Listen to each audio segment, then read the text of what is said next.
Hello everyone, welcome back to my channel Drishti में। तो आज मैं लुसेंट हिस्ट्री भारत का इतिहास टॉपिक मध्यकालीन भारत शुरू करने जा रही हूँ। इससे पहले मैंने लुसेंट हिस्ट्री का एंशिएंट इंडिया मतलब कि प्राचीन भारत इतिहास मैंने ख़त्म कर दी हूँ। अब मैं आज से शुरू कर रही हूँ मध्यकालीन भारत। मध्यकालीन भारत में पहला टॉपिक है भारत पर अरबों का आक्रमण। भारत पर अरब कैसे आते हैं और कैसे यहाँ पे साम्राज्य अपना विस्तार करते हैं, तो अब हम आज इसका डिटेल के इसके बारे में डिटेल से पढ़ेंगे। तो मोहम्मद बिन कासिम के नेतृत्व में अरबों ने भारत पर पहला सफल आक्रमण किया। तो यहीं से क्वेश्चन बन सकता है कि किसके नेतृत्व में अरबों ने भारत पर सफल आक्रमण किया। तो मोहम्मद बिन कासिम के नेतृत्व में अरबों ने सिंध पर 712 में विजय पाई थी। और ये भी क्वेश्चन बन सकता है कि अरबों ने सिंध पर कितना इसमें विजय पाई थी, 712 ईस्वी में। अब देखिए सिंध कहाँ पर है, जैसे ये हमारा इंडिया का मैप है, ऐसे मतलब इसमें अच्छा से हम नहीं बना रहे हैं। तो देखिए इंडिया का मैप है और ये जो है ना यहाँ पर लगभग यहाँ पर हमारा पाकिस्तान और इधर पंजाब प्रांत है। तो यहीं पे बीच में यहाँ पे सिंध है। नेक्स्ट कह रहा है कि जो अरब आक्रमण के समय सिंध पर दाहिर का शासन था। जिसमें अरब आक्रमण किए थे उस समय सिंध पर किसका शासन था? दाहिर का। भारत पर अरब वासियों के आक्रमण का मुख्य उद्देश्य धन दौलत लूटना और इस्लाम धर्म का प्रचार प्रसार करना था। अब देखिए ये क्वेश्चन पूछा भी गया है कि भारत पर अरब वासियों का मुख्य उद्देश्य क्या था। ऑप्शन में दिया रहेगा कि साम्राज्य विस्तार करना, तो नहीं, गलत हो जाएगा। और जो अरब वासियों का जो मुख्य उद्देश्य था वो था धन दौलत लूटना और इस्लाम धर्म का प्रचार प्रसार करना। नेक्स्ट है महमूद गजनी। अब महमूद गजनी भी आते हैं, ये कैसे आते हैं, क्या करते हैं? तो महमूद गजनी जो हैं, महमूद गजनी 932 ईस्वी में अल्पदगीन नामक एक तुर्क सरदार गजनी साम्राज्य की स्थापना की। तो क्वेश्चन ऐसे बनेगा कि जो गजनी साम्राज्य की स्थापना किसने की? गजनी साम्राज्य की स्थापना किसने की? तो गजनी साम्राज्य की जो स्थापना है वो अल्पदगीन नामक एक तुर्क सरदार गजनी साम्राज्य की स्थापना करते हैं। और फिर राजधानी कहाँ बनाते हैं? गजनी ही राजधानी बनाते हैं। गजनी कहाँ है? अफगानिस्तान में। अल्पदगीन की मृत्यु के पश्चात कुछ समय तक गजनी में पृथ्वीन ने शासन किया। जब अल्पदगीन मर गए तो उनके बाद कौन शासन किया? गजनी पर पृथ्वीन ने। पृथ्वीन के शासनकाल 972 से 977 में सर्वप्रथम भारत पर आक्रमण किया गया। और पृथ्वीन के शासनकाल में सबसे पहले भारत पर आक्रमण किया गया था। हालांकि जीत नहीं हुई थी उस टाइम, लेकिन सबसे पहले भारत पर आक्रमण किया गया था। और सफल आक्रमण कौन करता है? जो है मोहम्मद बिन कासिम सफल आक्रमण करता है। कौन सफल आक्रमण करता है? मोहम्मद बिन कासिम। नेक्स्ट है कि अल्पदगीन के पश्चात कुछ समय पर गजनी में पृथ्वीन ने शासन किया। तो ये हमने पढ़ चुके हैं। अल्पदगीन के मृत्यु के पश्चात कुछ समय तक जो है ये गजनी पर किसका शासन रहता है? पृथ्वीन का। पृथ्वीन के शासनकाल में 972 से 977 में सर्वप्रथम भारत पर आक्रमण किया गया। और फिर किस पे आक्रमण किया जाता है? भारत पर। प्रथम तुर्क आक्रमण के समय पंजाब में शाही वंश का शासक जयपाल शासन कर रहा था। और प्रथम तुर्क आक्रमण के समय पंजाब में शाही वंश का शासक कौन ये कर रहा था? शाही वंश का शासक जयपाल शासन कर रहा था। कौन कर रहा था? शाही वंश का शासन जयपाल कर रहा था। अल्पदगीन नाम तथा दामाद सुबुक्तगीन 977 ईस्वी में गजनी की गद्दी पर बैठा। अल्पदगीन और उनका दामाद जो था सुबुक्तगीन। अल्पदगीन का दामाद कौन था? सुबुक्तगीन। सुबुक्तगीन कितना ईस्वी में गद्दी पर बैठता है? 977 ईस्वी में गजनी की गद्दी पर बैठता है। महमूद गजनी सुबुक्तगीन का पुत्र था, जिसका जन्म 1 नवंबर 971 ईस्वी में हुआ था। और महमूद गजनी जो है, मेन महमूद गजनी ही पढ़ रहे हैं। महमूद गजनी जो था वो सुबुक्तगीन का पुत्र था और उसका जन्म होता है 1 नवंबर 971 को।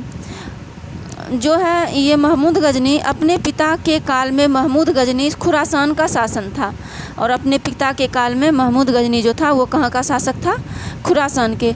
महमूद गजनी 27 वर्ष की अवस्था में 988 ईस्वी में गद्दी पर बैठा, और महमूद गजनी जो है 27 वर्ष की अवस्था में 988 ईस्वी में गद्दी पर बैठता है। बगदाद 900 महमूद गजनी 27 वर्ष की अवस्था में 998 ईस्वी में गद्दी पर बैठता है। नेक्स्ट है, बगदाद का खलीफा अल आदिल बिल्लाह ने महमूद गजनी के पद को मान्यता प्रदान करते हुए उसे यामीन उद्दौला तथा यामीन उल मिल्लाह की उपाधि दी। कह रहा है बगदाद का खलीफा अल आदिल बिल्लाह ने महमूद गजनी के पद को मान्यता प्रदान करते हुए उसे यामीन उद्दौला तथा यामीन उल मिल्लाह की उपाधि दी। किसकी उपाधि देते हैं? यामीन उद्दौला तथा यामीन उल मिल्लाह की उपाधि दी। महमूद गजनी ने भारत पर 17 बार आक्रमण किया। महमूद गजनी भारत पर कितनी बार आक्रमण करते हैं? 17 बार। तो इससे हमें भी हम लोग को शिक्षा मिलती है कि हम लोग जब कोई काम करते हैं 1 बार 2 बार 3 बार करते हैं तो फिर परेशान होकर छोड़ देते हैं, नहीं उसको करना चाहिए। क्योंकि देखिए महमूद गजनी ने 17 बार आक्रमण करता है और लास्ट में ये सफल भी होता है। महमूद के भारतीय आक्रमण का वास्तविक उद्देश्य धन की प्राप्ति था। ये भी पूछा जाएगा क्वेश्चन कि महमूद गजनी जो था भारत पर आक्रमण करने का मुख्य उद्देश्य क्या था? तो ऑप्शन में दिया रहेगा कि साम्राज्य विस्तार करना है, गलत हो जाएगा। इसका आंसर होगा उसका मुख्य उद्देश्य था धन की प्राप्ति। महमूद गजनी एक मूर्ति भंजक आक्रमणकारी था। महमूद गजनी को ये भी पूछा गया हुआ क्वेश्चन है कि महमूद गजनी को मूर्ति भंजक क्यों कहा जाता था? क्योंकि वो ना हर मंदिर से लूटपाट करके मूर्ति तोड़ के और वहाँ से जो भी मनी सोने चांदी जो होते थे वो लूट करके वो लेके चले जाता था, तो इसलिए इसको मूर्ति भंजक कहा जाता था कहा गया है। और क्या महमूद गजनी ने भारत पर प्रथम आक्रमण 1000 ईस्वी में किया तथा पेशावर के कुछ भागों पर अधिकार करके अपने देश लौट गया। और वो भारत पर पहला आक्रमण कब करता है? 1000 ईस्वी में, और भारत के कुछ भागों पर अधिकार करके अपने देश फिर गजनी लौट जाता है। महमूद गजनी ने 1001 ईस्वी में शाही राजा जयपाल के विरुद्ध आक्रमण किया था, जिससे जयपाल की पराजय हुई थी। और महमूद गजनी जो था एक शाही राजा थे जयपाल, शाही राजा जो थे जयपाल उन पे आक्रमण करता है और जयपाल की पराजय हो जाती है। जयपाल की क्या हो जाती है? पराजय। तो आगे है महमूद गजनी का 108 ईस्वी में नगरकोट के विरुद्ध हमले की मूर्तिवाद के विरुद्ध पहली महत्वपूर्ण जीत बताई गई है। मतलब कि कह रहा है कि सबसे पहले महमूद गजनी कहाँ जीते थे? नगरकोट के विरुद्ध लड़ाई किए थे और मूर्तिवाद के विरुद्ध लड़ाई, मतलब उनको मूर्ति पसंद नहीं था और मूर्ति पूजा नहीं करते थे। वो विरुद्ध हमले में मूर्तिवाद के विरुद्ध पहली महत्वपूर्ण जीत बताई गई कब? 1008 ईस्वी में। महमूद गजनी ने थानेश्वर कहाँ है? हरियाणा में। थानेश्वर के चक्र स्वामीन की कांस्य निर्मित आदमकद प्रतिमा को गजनी भेजकर रंगभूमि में रखवाया। इतना ही नहीं, महमूद गजनी जो थे उन्होंने थानेश्वर के जो चक्र स्वामीन की कांस्य निर्मित आदमकद की जो प्रतिमा थी उसको गजनी भेजकर रंगभूमि में रखवाया, मतलब युद्ध भूमि में।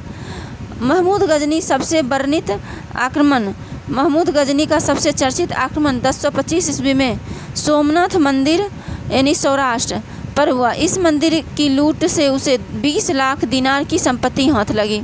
सोमनाथ की रक्षा में सहायता करने के कारण अनिलवारा के शासक पर महमूद ने आक्रमण किया। यानी कि कह रहा है कि महमूद गजनी सबसे चर्चित आक्रमण महमूद गजनी का जो है वो 1025 ईस्वी में सोमनाथ मंदिर पर आक्रमण करते हैं और इस मंदिर में उसे करीब 20 लाख दिनार की संपत्ति हाथ लग जाती है।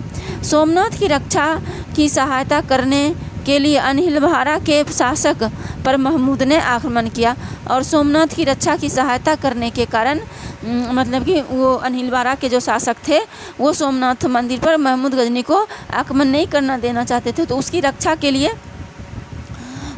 उसकी रक्षा करते हैं जिससे विरुद्ध में महमूद गजनी ने उन पर आक्रमण करता है। सोमनाथ मंदिर लूट कर ले जाने के क्रम में महमूद पर जाटों ने आक्रमण किया और कुछ संपत्ति लूट ली। तो ये भी पूछा जाता है, सोमनाथ मंदिर के लूट ले जाने के क्रम में, लूट के जब वो ले जा रहे थे तो उस पर कौन आक्रमण किया था? तो उस पर जाट ने आक्रमण किया था और कुछ संपत्ति भी लूट लिया था। जाट ने आक्रमण किया, कुछ संपत्ति लूट लिया था जाट ने। नेक्स्ट है महमूद गजनी को अंतिम भारतीय आक्रमण 1027 ईस्वी में जाटों के विरुद्ध था और सबसे लास्ट में जब वो भारत पर आक्रमण किया है तो 1027 ईस्वी में किसके विरुद्ध किया था? जाटों के विरुद्ध। इसलिए कि जब जा रहा था वो तो जाट उस पर आक्रमण करके कुछ संपत्ति लूट लिया था, तो फिर वो लौट के और वो जाट पे आक्रमण करते हैं और कुछ सामान फिर उससे वो लूट लेता है। महमूद गजनी की मृत्यु 1030 ईस्वी में हो गई थी। अब महमूद गजनी की मृत्यु कब हो गई थी? 1030 ईस्वी में। सुल्तान की उपाधि धारण करने वाला प्रथम शासक महमूद गजनी था। ये भी क्वेश्चन आ सकता है, सुल्तान की उपाधि धारण करने वाला प्रथम व्यक्ति कौन था? तो वो महमूद गजनी था। महमूद के सेना में सेबंद राय एवं तिलक जैसे हिंदू उच्च पदों पर आसीन थे और महमूद की सेना में सेबंद राय एवं तिलक जैसे हिंदू उच्च पदों पर आसीन थे। अलबरूनी, फिरदौसी, उतबी, फारूकी महमूद गजनी के दरबार में रहते थे।